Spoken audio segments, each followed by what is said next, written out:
we're delighted. You can't get through a week, nay, even a show, without quality journalism. A very good afternoon or evening to Isabel Oakeshott. How are you, Izzy? Let's get busy. I did it. Well, I've been sitting here trying to think of all the black things that I'm not allowed to say. I mean, what about black mark? Do I get a black mark if I say black mark? What about black pudding? I mean, is that a description? Now, I've done a show in Bury Market, and there is white pudding as well. Did you know that? I really didn't know that. That's a fact. I don't like black pudding, that's for sure, but it ain't nothing to do with the name. What about when you go to Parliament and Black Rod walks from one house to the other? Really good question. Is he going to have to be, what, neutral coloured rod? Beige rod, maybe? Big rod, I've no idea. I don't know. Fishing rod, he might be known. What about a casino, blackjack? That's out.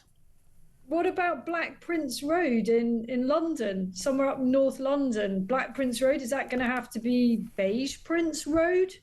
What about Black and Decker? And what about where you can not that I would imagine you've ridden the big one. I don't mean that as it sounds. Blackpool. We can't say that now, can we? How can you with all the people that? I mean, I know a couple of people who are very politically correct from Blackpool. You can't say that, can you?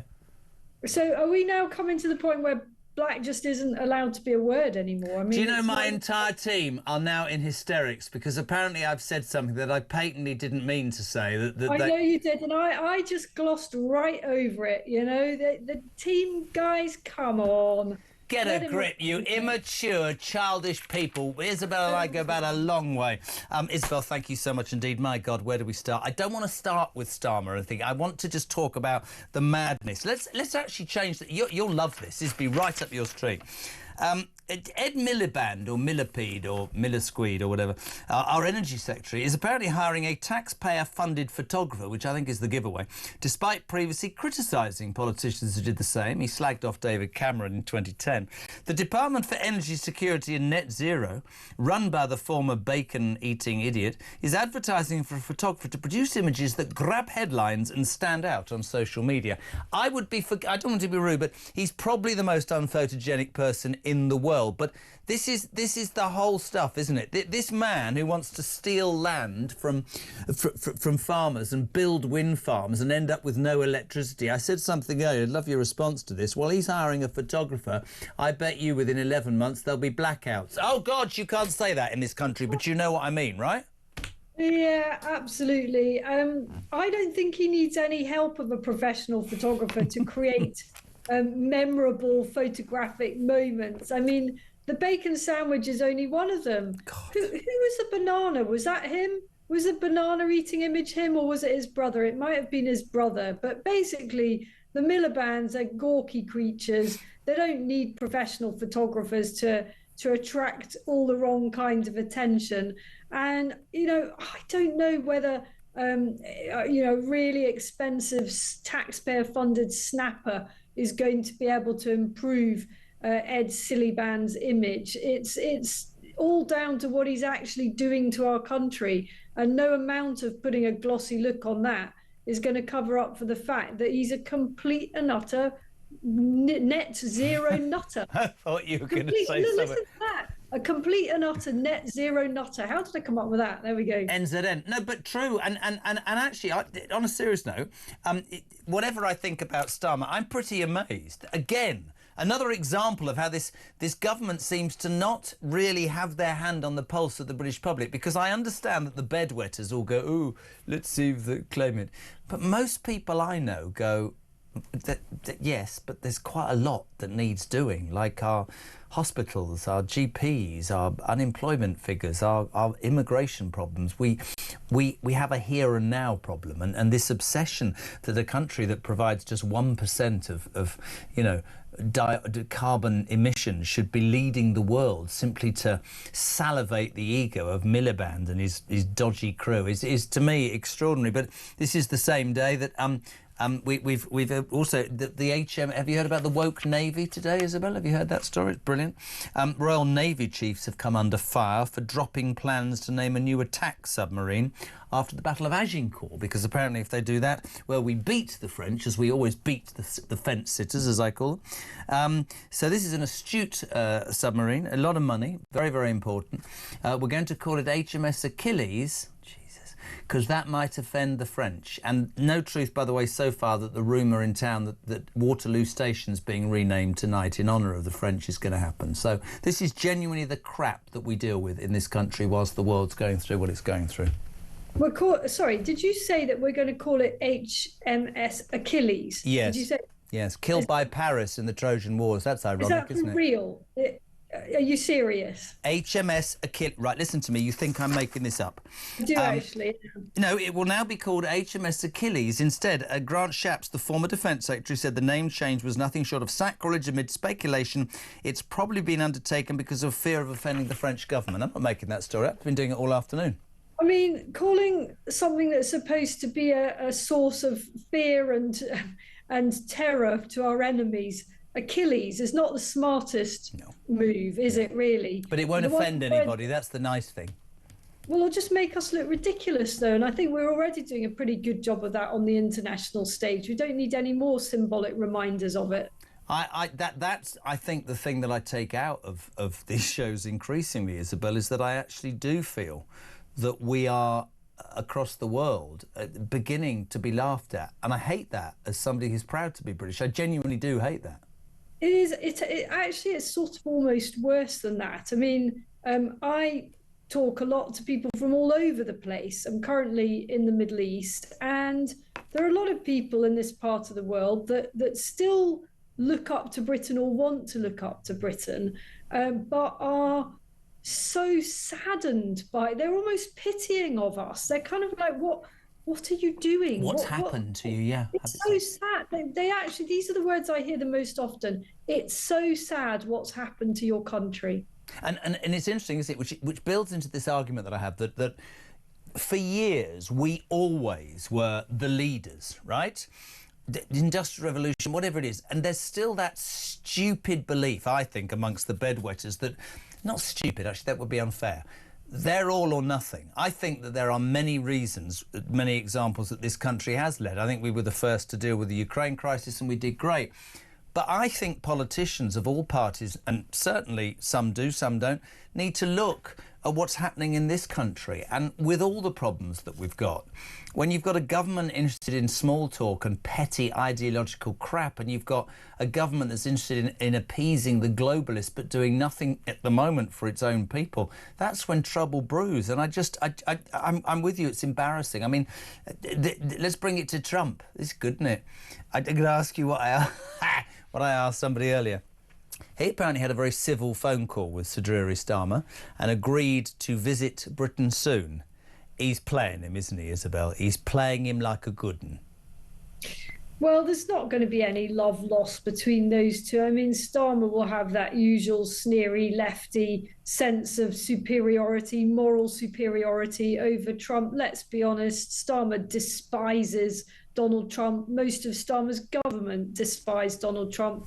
And equally, the new US president will have no time whatsoever for that dreary lefty lot. Again, privately, he will despise them. You know, they stand for everything that he's just stood up and said he's going to dismantle in America. So, you know, what we can see this as was pure choreography. It's not even theatre because we don't get to see it, but it's basically the norms of diplomacy. That's all it is. I love the way you called it norms. I was going to call it something completely different, because actually what I found more interesting today was there was a poll of British voters that actually a majority backed Trump's policies. Did you see that? I did, and that's, I mean, in a sense, I'm not that surprised by that, because we've got to a point where people are, you know, they realise that something major has got to give in the UK. Something big has got to change. We cannot go on in this direction of travel because we are heading over the cliff edge. And equally, and this is sort of linked thing, that half of young people, apparently Gen Z, quite fancy the idea of a dictatorship. I read this for people coming in from work or just, I don't know, in the car right now. Isabel is spot on the money. Listen to this. More than half of Gen Z believe that Britain should be ruled by a dictator, and 1 in 3 want the army in charge. The findings for Channel 4 also suggest the emergence of a stark gender divide amongst young people and a generation that is simultaneously liberal and authoritarian. 52% of them thought it'd be a lot better if we had a stronger leader like Trump. Well, I get where they're coming from. If you're many people in this country, you see that our system is not delivering good government. It's not delivering a high functioning country. It's delivering a country that's going down the tubes. And a lot of people at the last election voted for parties that didn't get any representation in Parliament, or only a very small representation in Parliament. We have a system where millions of people can vote for a party and it only gets 1 or 2 seats, or even 0 seats. And I've changed my mind on this. I used to be against changing the voting system, thinking it would lead to weak governments. Well, current system's not exactly leading to stellar regimes, is it? So I get it. I can see why young people feel quite despairing about the types of government that we have time and time again. And they think, well, actually, maybe we'll look to a country where, maybe people don't get to tick a box, but it doesn't seem to make any difference what box we tick in Britain. We get the same shades of the same thing, really. Do you think there'll ever be a genuine question here? Because, of course, it's different in America because you've got that presidential figurehead who is then all-powerful. Can you ever see a politician in this country having the balls to stand up, be stripped naked in terms of what he or she has gone through, put forward their platform and deflect whatever is thrown in their direction, as Donald Trump did? With a view to actually being elected because they believe that much in what they say? Or do you think our system doesn't lend itself to that? Well, that's a really interesting question. I mean, all the while that you were saying that, I was thinking Nigel Farage, Nigel Farage, Nigel Farage.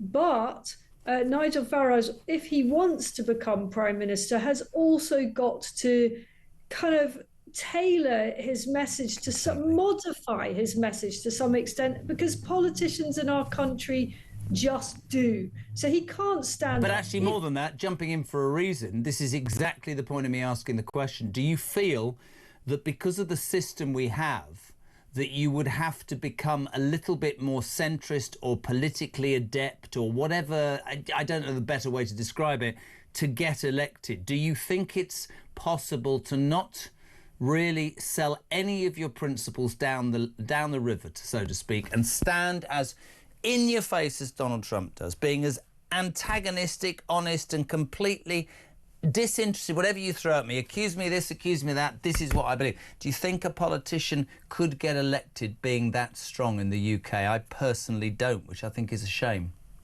Not yet, but if we have 2 or 3 more years of this, I think the country might be ready for it. But it would be such a cultural change, and it would be so high risk for any politician to stand up and absolutely unvarnished say what they truly think. No one really does it. I think Farage is as close as it gets. And I think really the question you're asking is, as the prospect of actually gaining power inches closer, and we're long way off from any election now, so this is all very hypothetical, does a politician like Mr. Farage become bolder, or conversely, does he become more cautious? And therein lies the question for me. It's exactly because the nearer Trump, we had these conversations as the election in America got closer. I kept saying to everybody, just needs to keep to the script now. It's at the minute go, they're eating the dogs and they're eating the cats, and everyone, oh my God, and yet he highlighted a problem that was patently happening. He probably over-exaggerated. I get all of that. You're right. As the winning post becomes clearer, and nearer, do you quieten down? I'll tell you, I saw a couple of interviews over the weekend, just finally, actually. Quite impressed with J.D. Vance. Oh, I think everybody is. But, you know, we've got a huge outbreak of kind of US envy. I mean, we heard it from one of our callers earlier, just before I came on to talk to you, saying, you know, I basically just want to move to America.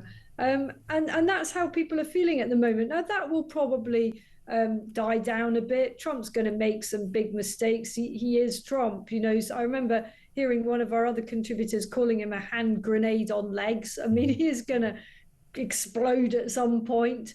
But at the moment, people just looking over at what's happening in the US thinking, oh, I'd like to get me a bit of that, please. And also, just as our international is to finish on a serious note, because it's to me it puts everything into stark contrast, really. Ceremonies taking place throughout the world today to mark 80 years since the liberation of the Auschwitz death camp. We all know what the Jews did. We all know how many people sadly lost their lives. King Charles there for the United Kingdom today.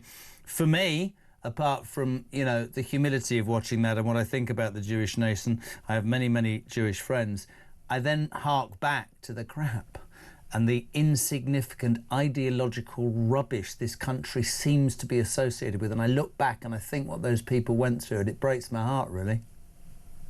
Yeah, I mean, that's the really big, important stuff, isn't it? And lest anyone think that this is just ancient history, you know, the last, whatever it is, year and a half has taught us that these issues, this absolute grotesque spectre of anti-Semitism is still rife, and it's got so much worse. We've seen it on naked display in the UK, and it's frightening that is still there. I mean, you cast back a few years, you kind of thought that was all gone. It's done and dusted. You know, there were organizations like Searchlight, I think it was called, that were kind of existed to smoke this stuff out. Absolutely. And, you know, they didn't have a huge amount to work with. Now they must be overwhelmed with issues to deal with. Really, really appreciate your time. Thank you. And like me, much more classy than that lot through the glass. Thank you very much indeed. The amazing Isabel Oakeshott.